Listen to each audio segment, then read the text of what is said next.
ini NPR akhir 163 dari kelas Teori Administrasi Negara Y041. Di sini saya akan menjawab 3 soal untuk penilaian evaluasi akhir semester. Saksikan video berikut ini. Terima kasih. Nah, pada soal pembahasan nomor 1 yaitu analisis secara komprehensif mengapa kasus COVID-19 di Indonesia menggunakan konsepsi networking governance.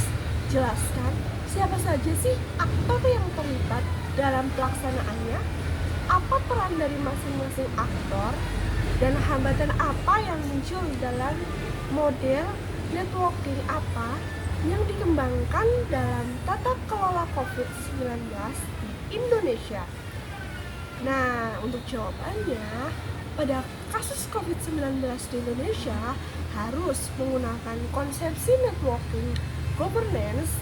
Hal ini dikarenakan networking governance atau yang biasa disebut dengan tata kelola jaringan sangat penting dalam penanganan kasus ini yang merupakan masalah kompleks yang mencangkup lintas negara sehingga membutuhkan keterlibatan berbagai aktor di luar pemerintah, baik swasta maupun masyarakat, agar dapat menciptakan koordinasi dan kolaborasi yang baik untuk mengatasi penyebaran virus secara efektif.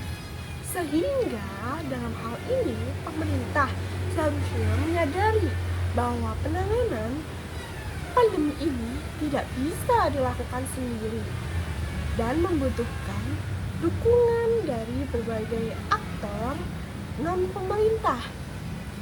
Siapa saja sih aktor yang terlibat dalam pelaksanaan kasus COVID-19 dan apa ya perannya?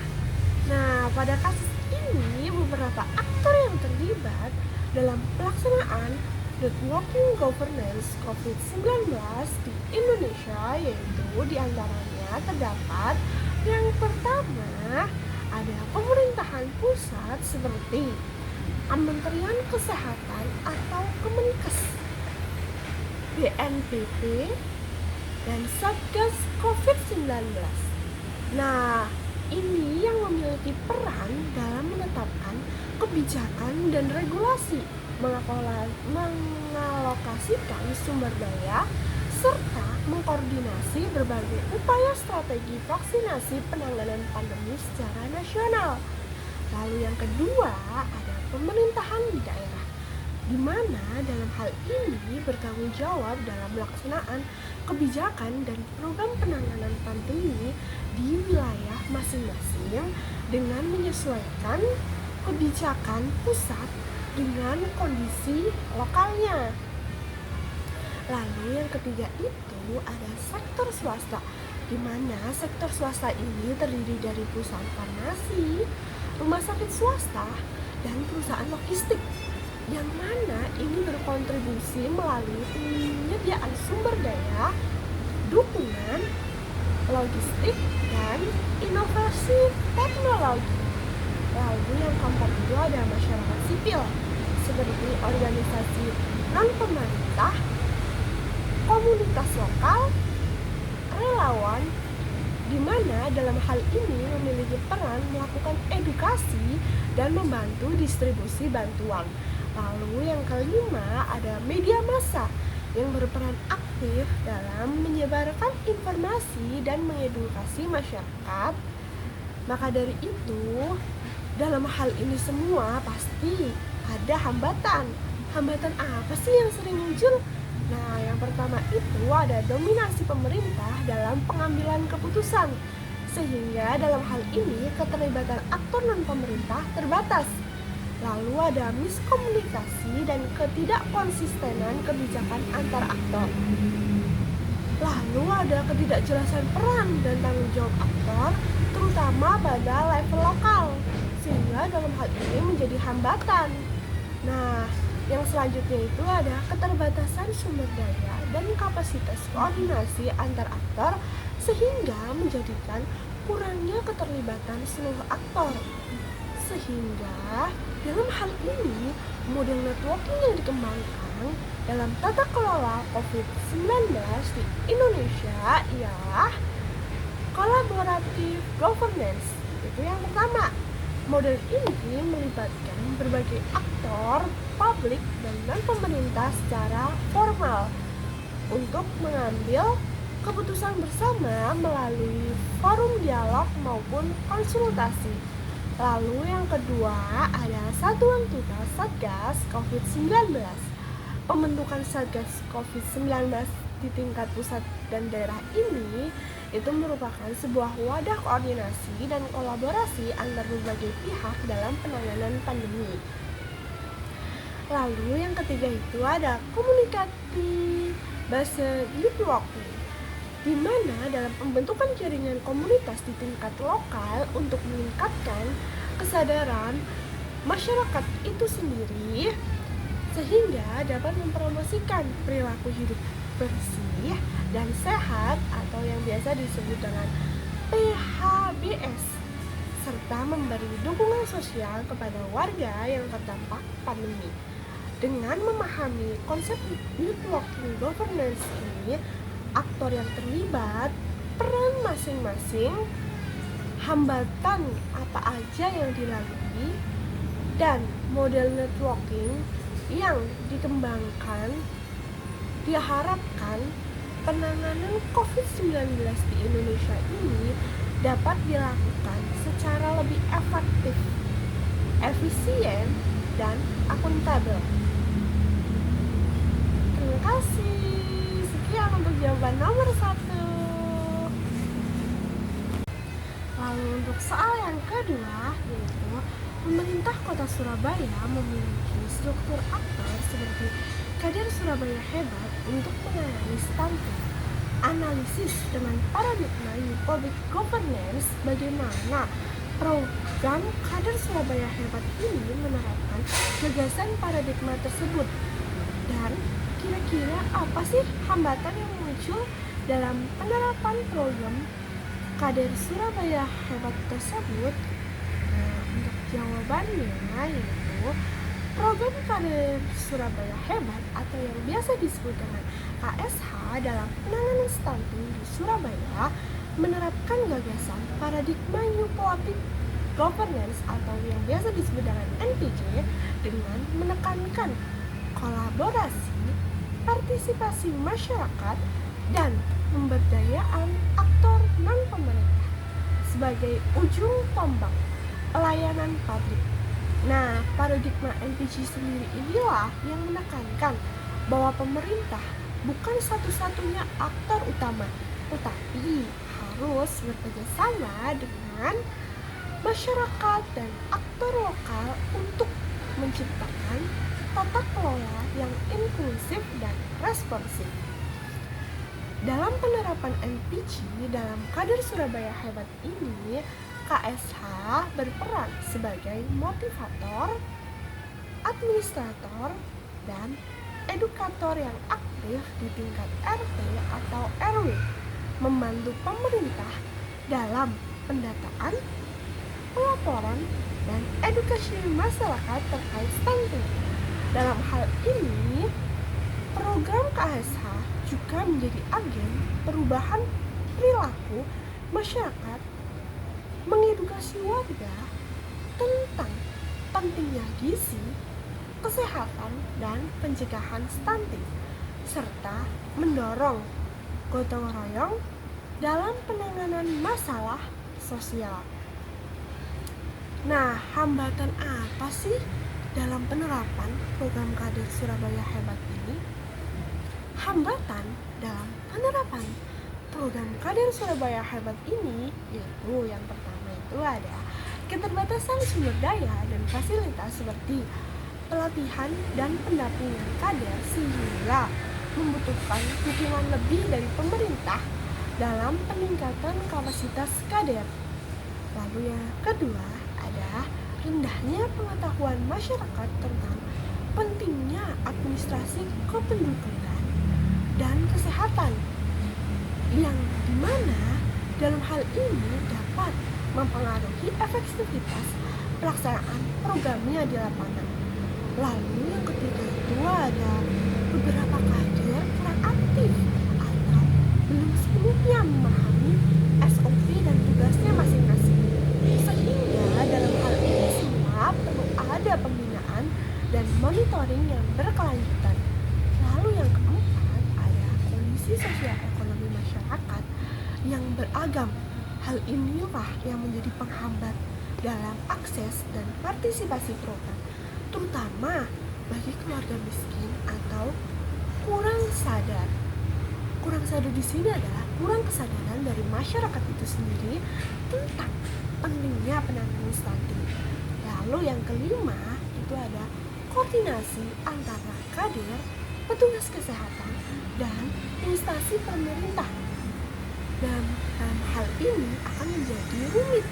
Maka dari itu, pemerintah kota sendiri perlu memastikan adanya mekanisme komunikasi dan koordinasi yang efektif dalam menghindari tumpang tindih atau kesalahpahaman yang terjadi. Lalu yang selanjutnya itu yang keenam adalah tidak semua masyarakat mungkin bersedia menerima kunjungan atau mengikuti saran dari kader. Nah, solusinya gimana sih? Maka dari itu, pemerintah kota perlu melakukan sosialisasi dan pendekatan yang tepat untuk meningkatkan partisipasi masyarakat dalam program ini. Lalu yang selanjutnya itu ada pemerintah kota yang perlu melakukan evaluasi berkala terhadap program Kader Surabaya Hebat dalam mengidentifikasi area yang perlu ditingkatkan. Nah, hasil evaluasi ini harus digunakan dalam memperbaiki program dan memastikan efektivitas dalam menurunkan angka stunting. Maka dari itu, dapat disimpulkan bahwa Kader Surabaya Hebat ini atau yang biasa disebut dengan KSH merupakan implementasi konkret dari paradigma New Public Governance yang mengedepankan tentang kolaborasi, partisipasi, dan pemberdayaan masyarakat dalam penanganan stunting. Meskipun dalam hal ini masih menghadapi tantangan dalam optimalisasi peran dan kapasitas kader serta keterlibatan masyarakat itu sendiri. Terima kasih. Untuk jawaban nomor 2. Nah, untuk soal yang ketiga, soalnya adalah mengapa paradigma New Public Governance menjadi solusi dibandingkan paradigma yang lain. Berikan jawaban secara teoritik dan contoh empirisnya. Nah, untuk jawabannya adalah paradigma New Public Governance atau yang biasa disebut dengan NPG menjadi solusi utama dibandingkan paradigma lain seperti New Public Management (NPM) dan New Public Service (NPS). Dalam hal ini karena lebih menekankan pada kolaborasi, partisipasi aktif masyarakat, transparansi, dan desentralisasi dalam penyelenggaraan pelayanan publik. NPG sendiri mengakui bahwa pemerintah tidak bisa lagi menjadi satu-satunya aktor dominan, melainkan harus bekerja sama dengan berbagai pihak untuk menciptakan tata kelola yang lebih responsif, inklusif, dan inovatif. Nah, penjelasan secara teoritiknya itu ada sebagai berikut. Nah, dalam NPG sendiri atau New Public Governance lebih menawarkan pada pendekatan polisentris. Apa sih pendekatan polisentris? Pendekatan polisentris ini adalah di mana kekuasaan dan pengambilan keputusan tersebar di banyak aktor, termasuk masyarakat, organisasi, dan pemerintah, dan sektor swasta. Nah, paradigma inilah yang menekankan pentingnya kepercayaan, norma sosial, dan kerjasama saling menguntungkan sebagai dasar tata kelola publik. Berbeda dengan NPM atau New Public manajemen yang berorientasi pasar dan efisiensi, serta NPS yaitu New Public Service yang fokus pada pelayanan publik secara normatif. Nah, dalam NPG ini atau New Public Governance itu lebih mengintegrasikan nilai-nilai partisipatif dan kolaboratif, di mana dalam hal ini memfasilitasi semua inovasi dan adaptasi terhadap perubahan sosial yang terjadi. Dalam NPG ini juga tidak hanya berfokus pada proses, tetapi juga pada hasil dan dampak yang ingin dicapai. Nah, maka dari itu pemerintah dituntut untuk lebih berorientasi pada kinerja dan memberikan pelayanan publik yang berkualitas kepada masyarakat. Beberapa contoh empiris dalam menerapkan New Public Governance itu ada banyak. Kita ambil beberapa contohnya saja ya. Itu yang pertama itu ada di Indonesia, yang dimana penerapan NPG ini terlihat pada program Kader Surabaya Hebat, di mana kader masyarakat dilibatkan langsung dalam penanganan stunting, pendataan, dan edukasi, sehingga pelayanannya menjadi lebih cepat dan responsif terhadap kebutuhan lokal. Lalu yang kedua ada penerapan NPG yang juga terlihat pada tata kelola pelayanan publik yang terbuka, di mana masyarakat dapat mengakses informasi, memberikan masukan, dan terlibat langsung dalam proses pengambilan keputusan. Sehingga dalam hal ini akuntabilitas dan transparansinya meningkat. Lalu yang ketiga ada penanganan COVID-19 di Indonesia, di mana pendekatan NPG ini atau New Public Governance terlihat dalam kolaborasi pemerintahan pusat dan daerah, di mana keterlibatan relawan maupun komunitas, partisipasi masyarakat dalam protokol kesehatan dan vaksinasi.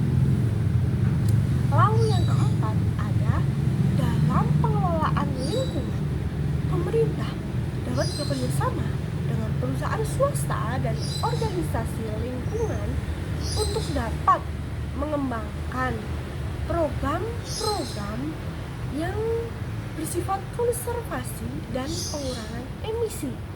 Contohnya, pemerintah dapat memberikan insentif kepada perusahaan yang berinvestasi dalam teknologi yang ramah lingkungan. Lalu ada juga yang dengan bekerja sama dengan organisasi lingkungan untuk dapat melakukan restorasi ekosistem. Lalu yang kelima ada dalam sektor kesehatan. Dalam hal ini pemerintah dapat berkolaborasi dengan rumah sakit swasta maupun negeri, klinik, dan organisasi masyarakat agar dapat meningkatkan akses dan kualitas pelayanan kesehatan. Contohnya, pemerintah dapat memberikan subsidi kepada rumah sakit swasta yang bersedia memberikan pelayanan kepada masyarakat miskin ataupun yang kurang mampu. Nah, lalu yang kedua itu bekerja sama dengan organisasi masyarakat untuk melakukan penyuluhan kesehatan di komunitas-komunitas terpencil, karena pada dasarnya daerah-daerah terpencil itu jarang sekali mendapatkan pelayanan di bidang kesehatan. Lalu dalam pengembangan selanjutnya itu dalam pengembangan ekonomi lokal, di mana pemerintah dapat bekerja sama dengan pelaku usaha kecil dan menengah UMKM, lembaga keuangan, dan lembaga pendidikan, di mana dalam hal ini dapat menciptakan iklim investasi yang kondusif dan meningkatkan daya saing UMKM. Contohnya, yaitu pemerintah dapat memberikan pelatihan dan pendampingan kepada UMKM, atau bisa juga bekerja sama dengan lembaga keuangan agar dapat memberikan akses kredit yang mudah dan terjangkau. Secara teoritik dan empiris yang sudah saya jelaskan sebelumnya, NPG ini atau yang biasa disebut dengan New Public Governance memberikan solusi yang lebih komprehensif dan adaptif dibandingkan paradigma yang lain. Hal ini dikarenakan mampu menampung keragaman aktor memperkuat partisipasi masyarakat, serta meningkatkan efektivitas dan akuntabilitas dalam penyelenggaraan pelayanan publik di Indonesia. Terima kasih.